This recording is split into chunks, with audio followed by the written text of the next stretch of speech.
Tempt. Romance audiobooks. A safe place to explore your dreams. Chapter 1. You okay, honey? Brooke Sullivan turned her head at the sound of her best friend's voice. Grace Campbell Spencer sat in the chair beside her, frowning. Brooke pasted on a smile that she hoped didn't shake at the corners. Of course I am. Why? Grace didn't look convinced. You seemed far away for a second. Brooke twirled the stem of her margarita glass.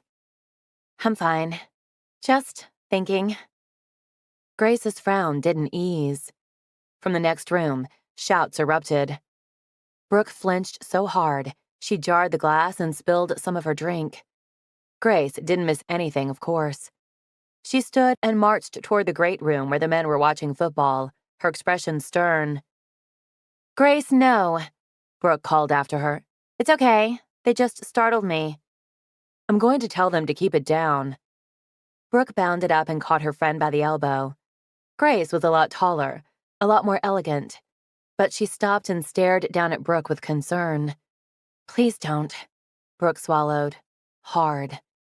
I have to get used to it. It's been almost 2 years. She hated saying how long it had been since she'd been abducted by the terrorist group, because it made her sound so pitiful. 2 years, and she still wasn't over it. 2 years, and she couldn't act normal when a group of men roared at a football game on television? How pathetic was that?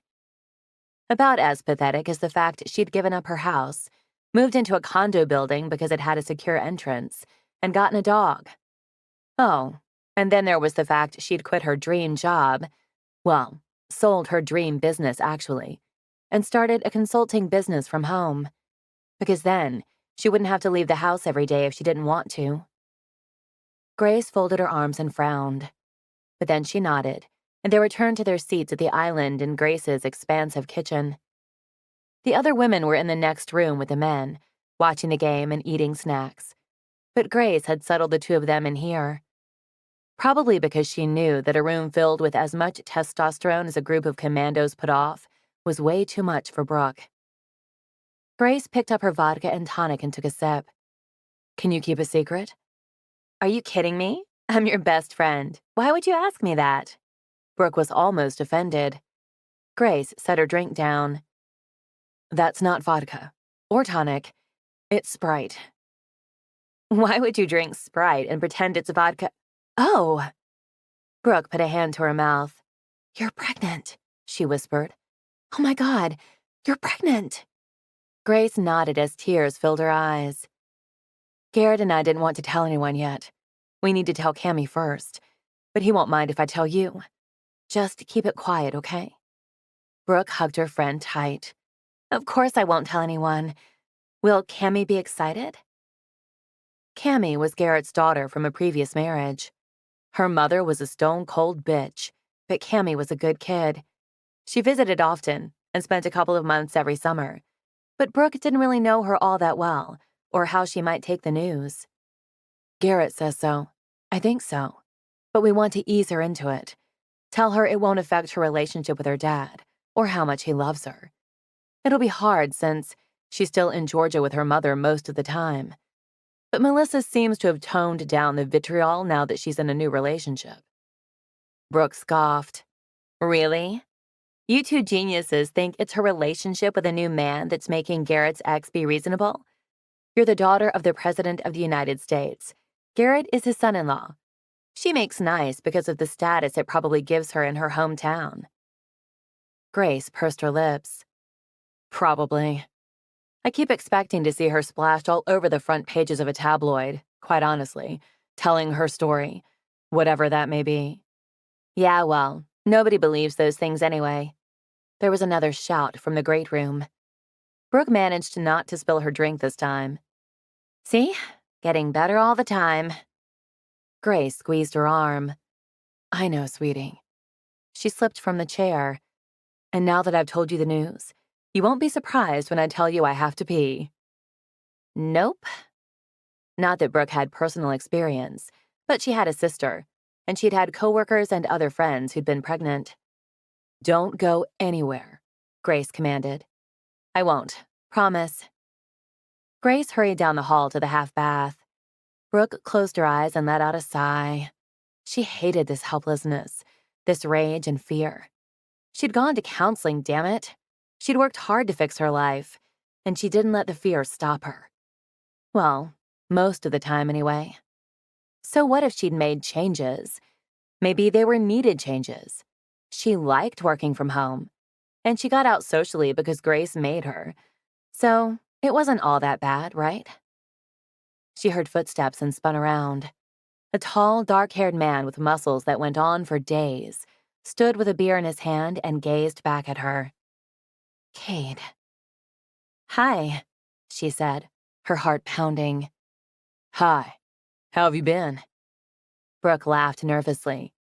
But was it because he was big and tough and capable of violence? Or because he made butterflies swirl in her belly? Fine. Nothing's changed since the last time I saw you. Which was a week ago at Buddy's. Yes.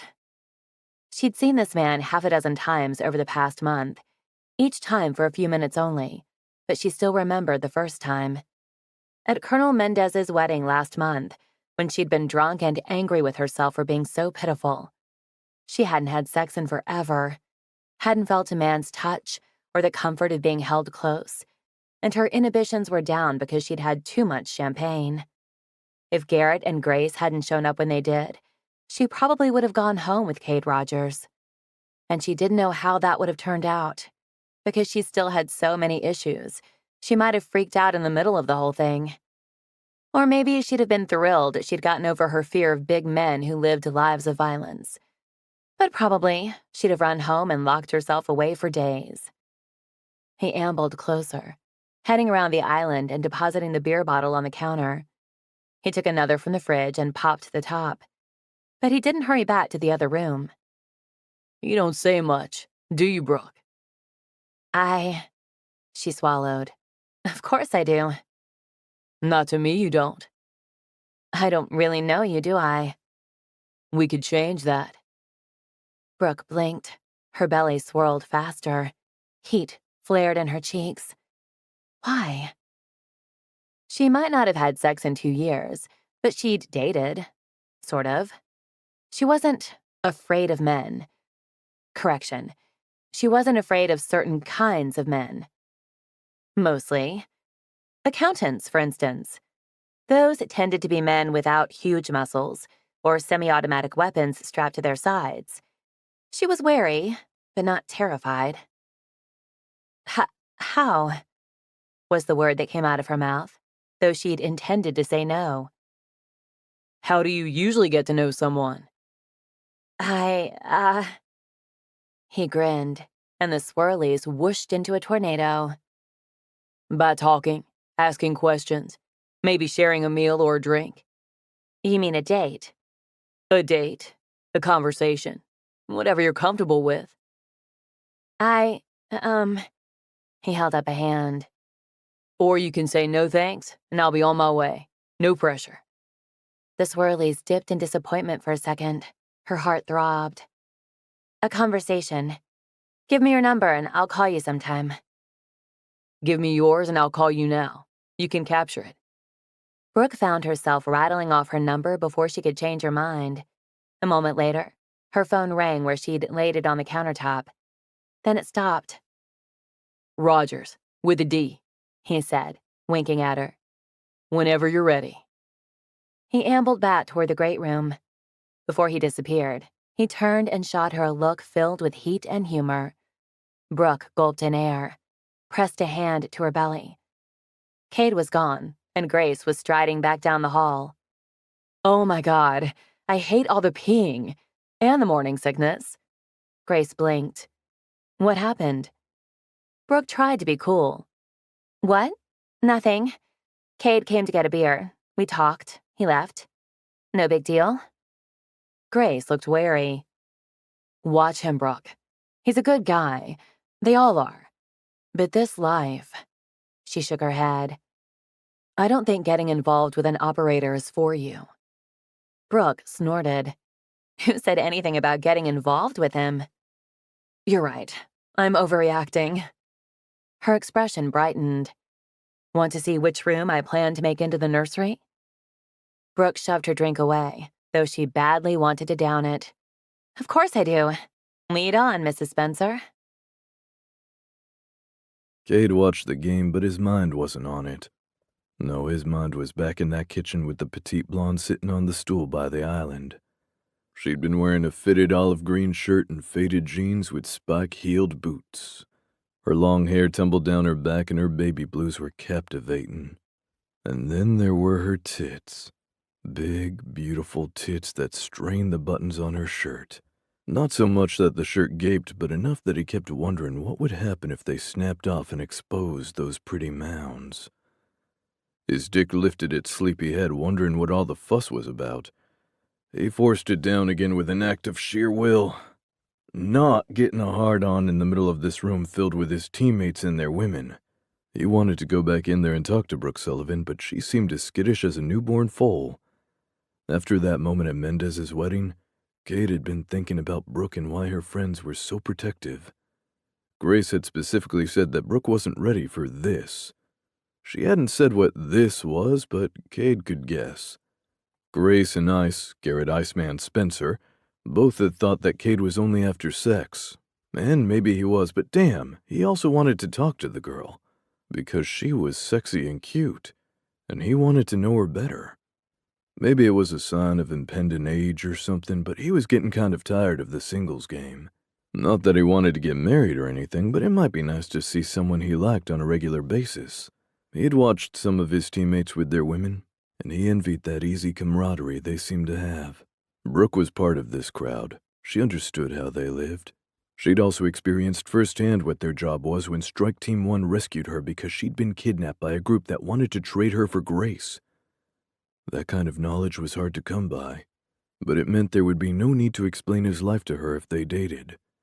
No apologies for broken promises because he'd been shipped out on a mission. She would get it, and he'd make it up to her after. Cade shook his head and stared at the television. What the hell was he doing anyway? Making up fantasies about a woman he didn't actually know? What did that say about him? She might be psycho for all he knew. Just because Grace liked her didn't mean the woman wasn't nuts. He made himself wait until halftime to return to the kitchen. Everybody else had the same idea, and the kitchen was soon teeming with people piling snacks onto plates and laughing about one thing or another. It was loud and boisterous and fun. Brooke had moved around the island, putting it between her and almost everyone else. Grace was at her side as they talked to Evie Gerard and Annabelle Davidson. The other three women seemed relaxed and happy, but Brooke looked tense. She shot glances at the guys from time to time, and the corners of her mouth whitened with every instance. She glanced over again, her gaze darting around the room, and then it stopped when it met his. His chest tightened for a second as her baby blues seemed to reflect fear. A moment later, she dropped her lashes. When she lifted them again, it was curiosity in her gaze. He gave her a grin. He didn't think she'd respond at first, but after a moment she grinned back. It didn't last long before she focused on the women she was talking to, and didn't look at him again. He headed back to the television with everyone else when it was time and settled in to enjoy the game. The third quarter was nearly over when his phone pinged. He glanced at the notifications. Shock smacked him between the eyes. Brooke. You enjoying the game? He quickly texted back. It's all right. I'm a Cowboys fan myself. Dude, San Diego rules. He snorted. Seriously? Aren't they like in last place or something? Brooke. What? No, they are not. Don't get all high and mighty. Dallas hasn't been so hot lately either. Nope, sure hasn't. He frowned for a moment. Wouldn't this be easier in person? We're in the same house. Not for me. Can we keep it to text for now? It was a little strange, but he'd go along with it if it got her talking to him. Sure. Brooke. I know it seems odd, but I'm more comfortable this way. You talked to me at the Colonel's wedding last month. Brooke. I did, but in case you didn't notice, I was a bit drunk. So you had to be drunk to talk to me. Guess I should have put a bag over my head or something, winky face. Brooke. Maybe this isn't a good idea. No, sorry, I was trying to be funny. You can text me anytime. I want to get to know you. There, he'd said it. He didn't know why, but it was the truth. Now how would she react?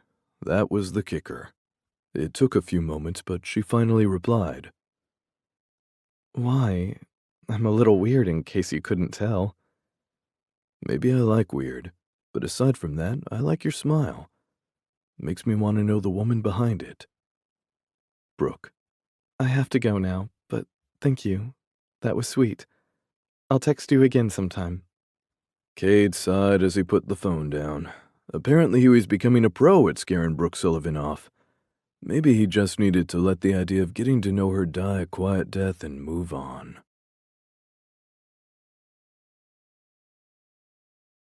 You can listen to the rest of the book in the Tempt Romance audiobooks app, available on the App Store and Google Play. The link to the book is in the description. Discover even more bestsellers and exclusive stories updated weekly, only in Tempt Romance audiobooks.